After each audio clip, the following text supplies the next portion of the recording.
Sup everyone, this is Teacher MarJhun again and welcome back to my channel and for another episode of Teach for America. So in today's video, pag-uusapan natin kung magkano ba talaga ang sinasahod ng isang guro dito sa US.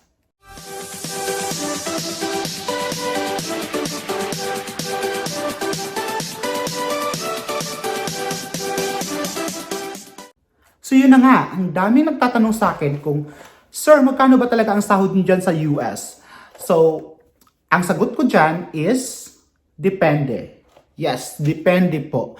Depende kung saang state ka at kung saan bahagi ng state ka nagtuturo, yung location ng school mo. According to Education Week Organization, for school year 2019 to 2020, ang state na may pinakamataas na pasahod sa mga guro ay ang state of New York. Average of almost 86,000 US dollars.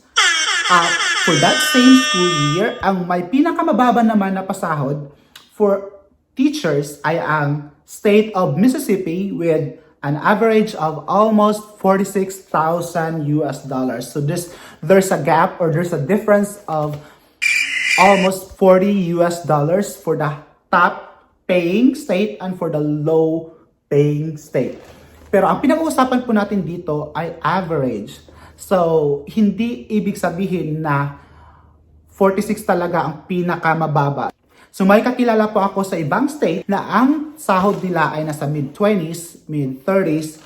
So, don't expect na hindi bababa sa 46,000 ang sasahurin nyo sa US.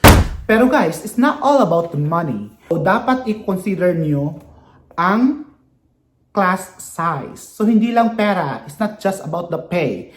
Class size nyo dito sa US. Search nyo, itanong nyo sa mga interviewer nyo kung ano ang average class size nila.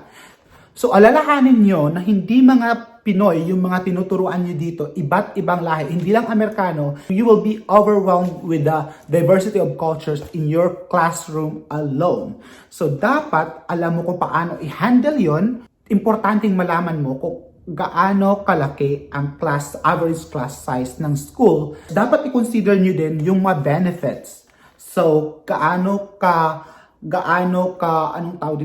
kaganda yung coverage ng insurance or yung mga pension or retirement benefits. Dapat i-consider nyo po yun. Kahit wala kang planong mag-retire dito sa US, dapat i-consider nyo pa din yun.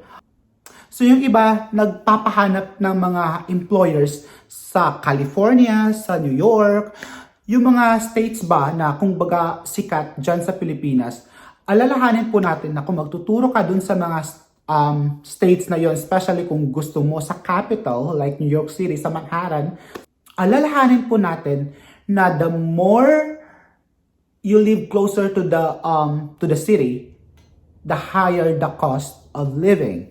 So, mas mahal yung renta sa bahay, mas mahal yung taxes. So, dapat i-consider nyo po yun, i-factor nyo po yun sa paggawa nyo ng desisyon kung saan ka magtuturo. Para sa akin, mas magandang magturo sa country, sa bukid-bukid, kasi at least lower yung expenses mo. Though lower din yung salary mo, pero in the end, you will come out ahead. So, mas malaki pa rin yung masasave mo compared sa magtuturo ka sa syudad, sa city, tapos ang mahal lahat. Yun lang po, kung may gusto pa kayong malaman about salary, about kung magkano yung kinikita ng mga guro dito sa US, kung hindi ko man nasagot, is i-type nyo lang po sa comment section below. At saka kung nagustuhan nyo ang video ito, please give it a massive thumbs up and don't forget to share. And before you go, don't forget to subscribe to my channel. So this is Teacher MarJhun again saying, live more, worry less. Bye for now.